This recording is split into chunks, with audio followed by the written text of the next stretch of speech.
అనంతపురంలో శ్రీ మైసూరు నరగమ్మ టెంపుల్ ని డిమాలిషన్ చేస్తున్నారు. పోలీసులు విగ్రహాన్ని తీసుకుని వెళ్లేసి ఎక్కడో దాచారు. స్వామి విగ్రహం తొలగించిన తర్వాత పీపుల్ అంతా కలిసి మరీ సేమ్ ప్లేస్ లో ప్రతిష్ఠించారు. అసలు కోర్టు కేసు ఏంటి? కోర్టులో ఏం తీర్పిచ్చారు? సండే రోజే ఎందుకు ప్లాన్ చేస్తున్నారు? టోటల్ ఇన్ఫర్మేషన్ చెప్తాను. మన ఛానల్ ఫస్ట్ టైం విజిట్ అంటే please like and follow Anantapur log channel. Anantapuram నుంచి 3 కిలోమీటర్స్ దూరంలో కళ్యాణ్ దుర్గం రోడ్డుకు మైసూరు శ్రీ నరగమ్మ స్వామి టెంపుల్ ఉంటుంది. ఇక్కడే ఇష్యూ అంతా టెంపుల్ ఉన్న ప్లేస్ లోనే జరుగుతుంటుంది. టెంపుల్ ఇలా రోడ్డుకు మధ్యలో ఉంది. Sunday early morning revenue officers and 100 members పోలీసులు వచ్చి నరగమ్మ స్వామి విగ్రహాన్ని రిమూవ్ చేశారు. ఇక్కడే మిస్టేక్ చేశారు. ఫస్ట్ మిస్టేక్, ఈ స్వామి ఎంతో మంది ఆరాధ్య దైవంగా భావిస్తుంటారు. అలాంటి నరగమ్మ స్వామిని జస్ట్ క్యాజువల్ మనుషులకు తీయడం ఏంటి? ప్రజలకు అస్సలు నచ్చలేదు. ఒక విగ్రహంలో గాడ్ అంటే ఎన్నో పూజలు చేసి యజ్ఞాలు చేసి గాడ్ ని విగ్రహంలో ఉండేలా చేస్తారు. అది సాక్షాత్తు నరగమ్మ స్వామిని ఆ ప్లేస్ నుంచి రిమూవ్ చేయాలి అంటే సేమ్ అలానే చేయాలి. 12 మెంబర్స్ పూజారులు వచ్చి యజ్ఞం చేసి నరగమ్మ స్వామిని ధాన్యంతో ఉన్న విగ్రహాన్ని తీసుకుని వెళ్ళాలి. బట్ ఇక్కడ పోలీసులు అలా చేయలేదు. వచ్చి క్యాజువల్ గా తీసుకుని వెళ్లారు. మిస్టేక్ నెంబర్ 2, ఈ టెంపుల్ పాపంపేట కక్కలపల్లి ఏరియాలో చాలా మందికి ఆరాధ్య దైవం. అలాంటి టెంపుల్ ని రిమూవ్ చేయాలంటే ఫస్ట్ ఈ టెంపుల్ కు ఇంకో ప్లేస్ ఆల్టర్నేటివ్ చూయించాలి.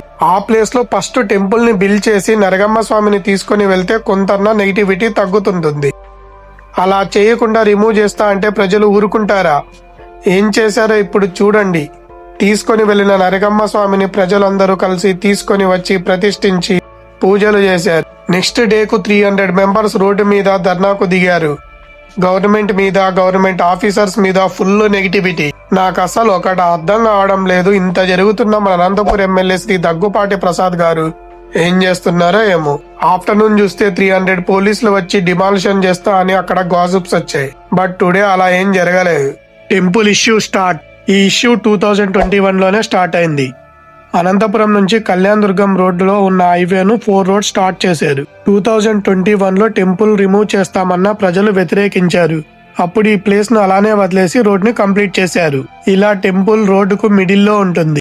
ఆ కేసు కోర్టు తీర్పు వచ్చింది అని రెవెన్యూ ఆఫీసర్స్, పోలీసర్స్ వచ్చి డిమాలిషన్ చేస్తున్నారు. ఆ తీర్పు ఎక్కడొచ్చిందో ఇంతవరకు ఎవ్వరికి చూపించడం లేదు. టెంపుల్ ని డిమాలిషన్ చేయడం సొల్యూషన్ కాదు కదా, దాని రూట్ కాసెస్ వెతకాలి. మన ఆఫీసర్స్ అలా చేయకుండా ఇలా చెప్తున్నారు, డెవలప్మెంట్ కావాలి, సో డెవలప్మెంట్ కు ఇలా తప్పదు అంటున్నారు.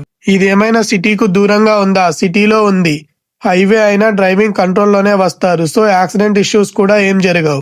డెవలప్మెంట్ అంటే అనంతపూర్ లో గవర్నమెంట్ హాస్పిటల్ కు మిడిల్ లో స్టాట్యూ ఉంది. అది ఎందుకు పెట్టారు? సాయినగర్ చర్చ్ రోడ్డు మధ్యలో ఎందుకు బిల్డ్ చేశారు? ఈ టెంపుల్ ని కూడా సేమ్ కొంచెం లాంగ్ నుంచి టెంపుల్ కు స్పేస్ ఇవ్వండి. వార్నింగ్ బోర్డ్ పెట్టండి గో స్లో అనేసి. అంతేకాని లేదు డిమాలిషన్ చేస్తామంటే ఇష్యూ స్టేట్ అంతా స్ప్రెడ్ అవుతుంది. అనంతపూర్ లో ఏ నలుగురు కలిసిన ఈ ఇష్యూ గురించే మాట్లాడుతున్నారు. నరగమ్మ స్వామిని మరీ ప్రతిష్ఠించడంలో హిజ్రాలు చాలా హెల్ప్ చేశారు. సే థ్యాంక్స్ టు హిజ్రాస్. టుమారో డిమాలిషన్ చేస్తామంటున్నారు. చూద్దాం ఏం జరుగుతుందో. ఇలాంటి అనంతపూర్ అప్డేట్స్ మన ఛానల్లో వీడియోస్ వస్తూ ఉంటాయి. Please like and subscribe Raja Anantapur log channel. Jai Hind. Hindu temples ని కాపాడుదాం.